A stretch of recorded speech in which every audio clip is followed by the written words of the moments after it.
i zbulojmë dal nga dal përmes intervistës që do ta zhvillojmë në vazhdim. Kam kënaqësinë që me mua në studio është Eli Bingjia, studente e masterit, nuk po të them më, po të them e diplomuar, me qenë se më treguan që ditën e djeshme veç se keni diplomuar. Eli, mirë se erdhe. Mirë se gjeta. Shumë faleminderit, mirë se gjeta, faleminderit për ftesën. Po, në dje veç e kam përfundu masterin në planifikim urban dhe zhvillim të qëndrueshëm, edhe kisha cikë që në fakt në bachelor kam përfundu arkitektur dhe planifikim hapësinor, kështu që unë do më thonë e kam të integru me dy pjesën, edhe pjesën e ndërtimit edhe këtë të planifikimit tash në master.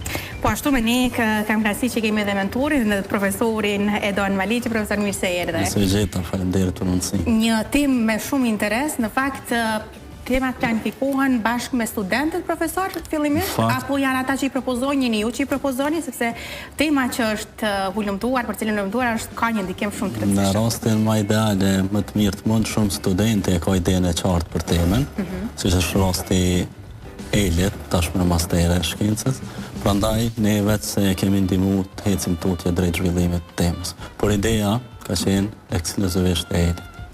Atëherë, Eli, pse zgjodhe pikërisht këtë temë? Po e nisim nga këto diskutimi.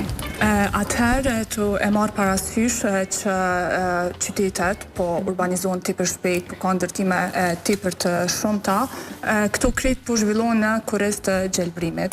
Prandaj edhe për mua ka qenë shumë e rëndësishme që me zhvillu një temë që gjelbrimin e ka faktor kyç. Prandaj edhe ky rregull ka qenë një mundësi e mirë që me zhvillu edhe me tregu se sa rëndësi ka gjelbrimi në ditët e sotme. Çka do të thotë rregulli? Se këtë e kemi me rëndësi, rregulli 3-30-300 në arkitekturë, në planifikim urban. Titulli, do më thonë vetë të regon kë regull se qka do të thotë, numri 3, i cili të regon se brenda një zonit caktuar, do më thonë ku ti ki qasje, nga vendi punës, nga shkolla, spitali, vendi ku jeton, ti duhet të kesh mundësi që me i pa 3 pemë. Numri 30 nënkupton që brenda lagjës ku ti jeton, duhesh me pas një zonë e cila është me 30% gjelbrim, edhe numri 300, këtë rast do të thotë distanca mes vendit ku jeton deri tek një park. 300 do më thonë është një distancë intervale kohore shumë e shkurt, do më thonë barazohet në 3-5 minuta ecje, prandaj edhe është cilësuesi Tani jam jashtëzakonisht kurështare ta di rezultatin. Paramendojmë në 300 metra është rekomanduar të kemi një park. Po për ato qytete që s'kanë fare, si t'japëm. Hulumtimi është zhvilluar në një qytet, më shumë qytete? Hulumtimin e kam zhvillu në qytetin e Gjakuvës, për arsye se edhe një ma mirë, pasi vetëm banaj aty, edhe ka qenë shumë ma e litë që me ditë paka shumë pjesën e planifikimit, prandaj edhe e kam zgjidhur. Po është një rregull e cila mundet shumë lehtë me u inkuadru edhe në qytete tjera, me anë të teknologjive të reja, cilat edhe unë kam përdor në këtë studim. Tani, na interesojnë rezultatet, pra në qytetin e Gjakovës, po ndalimi këto, pastaj do të shohim se po mund ta imagjinojmë qytete tjera se çfarë mund të ndodhë. Si dorin rezultatet? Ishte diçka e pritshme, diçka që të befasoj? Mund të them që edhe e pritshme, pasi veç jetoj aty, po në disa raste edhe nuk e kam prit, për arsye se ma pak se gjysma e zonës urbane të qytetit të Gjakuvës nuk e ka plotësu këtë rregull në tërësi, edhe prandaj do më thonë kisha sugjeru që ky rregull me u përfshi sa ma shpejt në institucione, në planifikim komunal dhe me rregullu këtë pjesën e gjelbrimit. Do më thonë po kthehemi te rezultati ka qenë dikun 44% që e plotëson këtë kriter, do më tonë shumë ma pak se gjysmë. Vetëm ma pak se gjysma, 24%. Profesor? Unë deshta me shtu pak përgjithësi për rregullin, po mandej edhe për rezultatin.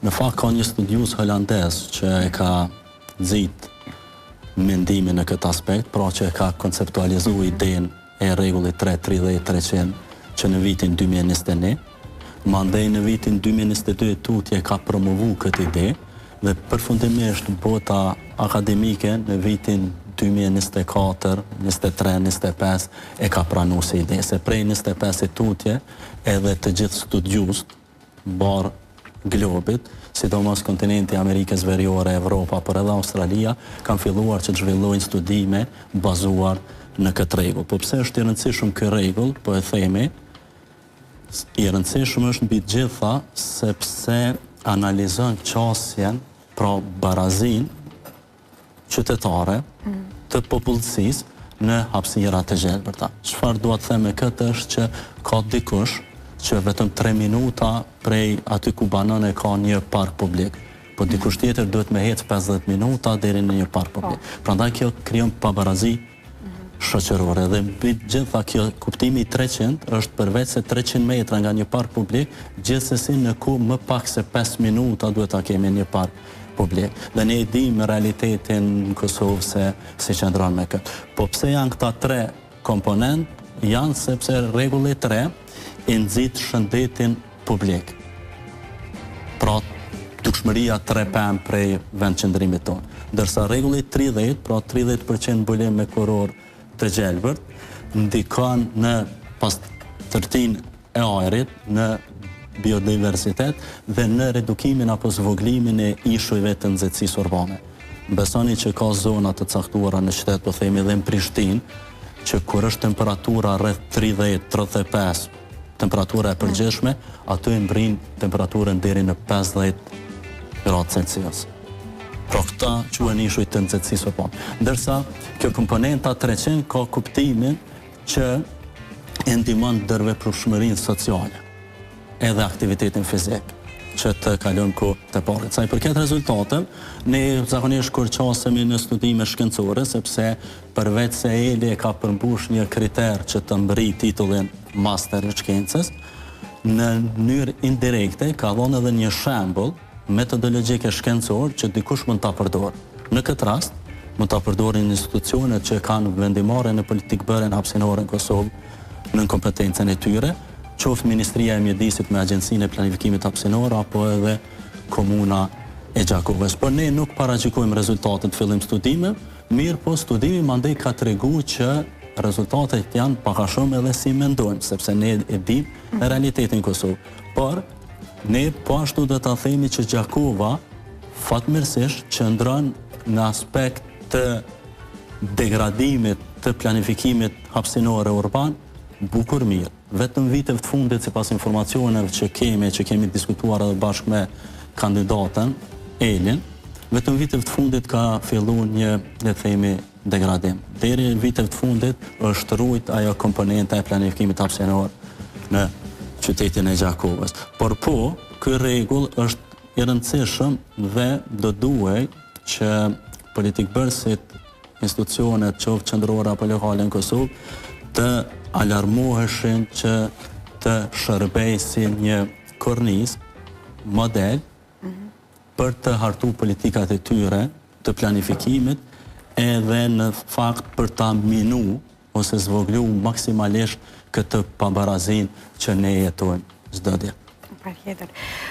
Eli, do doja pak të flisnim edhe për mënyrën e zhvillimit të ulëmtimit. Ka qenë e vështirë, sfiduese, si u realizu komplet ulëmtimi? Po, në këtë aspekt e kom pas mentorin tepër të mirë, dhe do më thonë tema është studimi, në fakt është realizu ma të teknologjive gjeohapësinore, duke fillu prej GIS-it, i cili është një sistem informatike geografik, me anë të cilit une kam kry shumë analiza për këtë studim. Më pas kam përdorur edhe GPS-in për pozicionimin e secilës kriter brenda zonës urbane të Gjakovës, edhe po ashtu remote sensing apo ulëmtimin nga distanca, cila ka përdor imazhe të satelitore të vazhdueshme, cilat edhe më kanë ndihmu tani me përfundu me orë me rezultatet e këtij studime.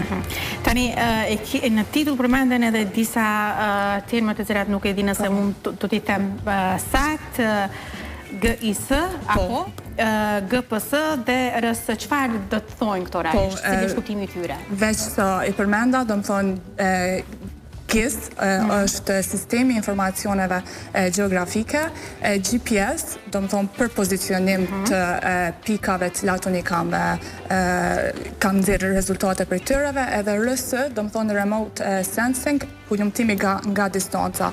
Komand të tyre tani unë edhe kam verifikuar gjitha rezultatet edhe në terren. Nëse mundem të plotësoj Elin pakës, po e themi në terminologjin originale në gjuhën angleze.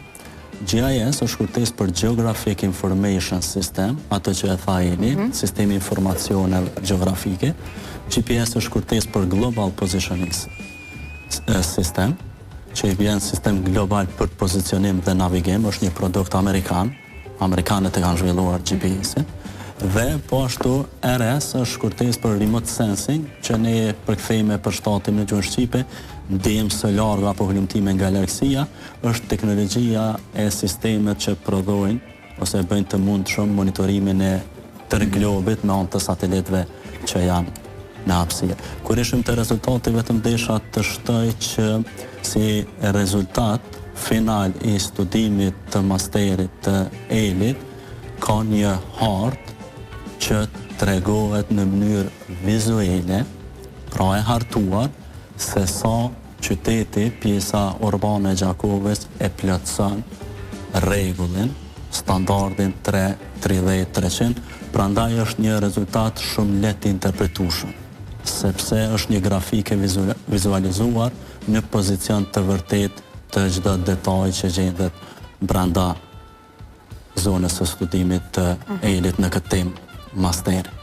Tani, profesor, kur shohim punimet të tilla fantastike nga studentët, ne kemi pas mundësinë në referotull diskutojmë edhe më herët për punime të tilla.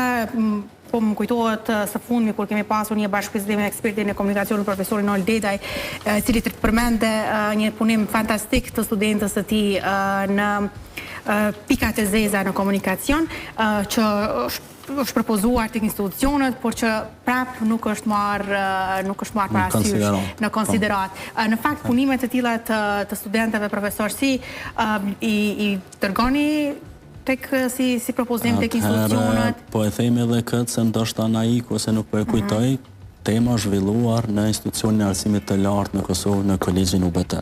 Me që e përmendet profesorin Nojl, ne kemi kolegat të komunikacioni, po tema është shumë relevante dhe interesante, sepse rezultati është interesant. Neve akademisë në mbetet thjesht që të provojmë, të promovojmë rezultatet që janë të dobishme për komunitetin edhe vendin.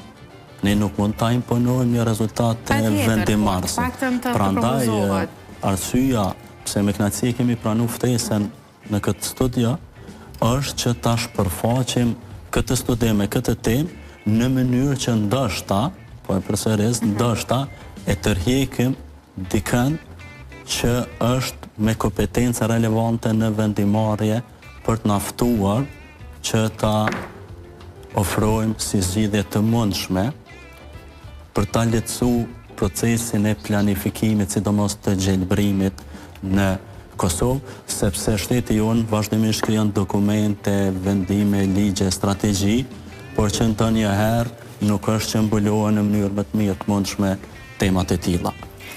Tani, kur jemi përmendëm si studim komunën e Gjakovës, për fund do doja dirim disa rekomandime, pra çfarë në fakt në këtë rast do duaj të bënte komuna e Gjakovës që të përmirësonte ndoshta këto të dhëna, këto rezultate. Po e them me humor, mos pritni për një gjakovare që merrte studimin e komunë tjetër. E kemi organizatorin Gjakovar. Kur e kemi përcaktuar temen, nuk e kam pyet për zonën e studimit, se Po, ky rregull kish me qenë shumë e rëndësishme nëse ish përfshin në institucionet tona komunale, po edhe ma gjërësisht, në mënyrë që me e parandalu zhvillimin e hofshëm urban, dhe në mënyrë që ky studim edhe me u ky studim kjo rregull me u përdor në të ardhmen. Për arsye se deshta me cek në fund që kur ka ardhur ky rregull fillimisht, nuk ka ardhur si studim për gjelbrimin, po së pari është studiu psikologjia e njeriut, për arsye se gjelbrimi ndikon shumë psikologjinë edhe në gjendjen emocionale të njerëzve, për arsye se kur dalim edhe kemi një park afër, na motivohemi me ecë, me shëtit, me u socializu me njerëz, edhe prandaj do më thonë, nëse përfshihet kjo rregull na kishim kontribuar jo vetëm në gjelbrim, po edhe në gjendjen e njerëzve. Profesor, keni në plan të bëni ndonjë studim në Fushë Kosovë, Prishtinë, Ferizaj? Kjo nuk varet ekskluzivisht prej neve, është ma shumë kërkesë që vjen prej studentëve, por ne bëjmë edhe studimet tona ndonjëherë, kështu që do ta konsiderojmë. Por për shfrytëzoj rastin që ta them një gjë tjetër që është në funksion të temës në fjalë. Unë kam një tjetër student tash në master që jam duke udhëhequr, që është duke analizuar raportin si përfaqe gjelbëruese për banor në Prishtinë, sepse ka një rekomandim të organizatës botërore të shëndetësisë që thot 9 metër katror i duhet gjelbrim një banori. Prishtina mbesoni që është tepër në këtë kufi, në këtë rekomandim.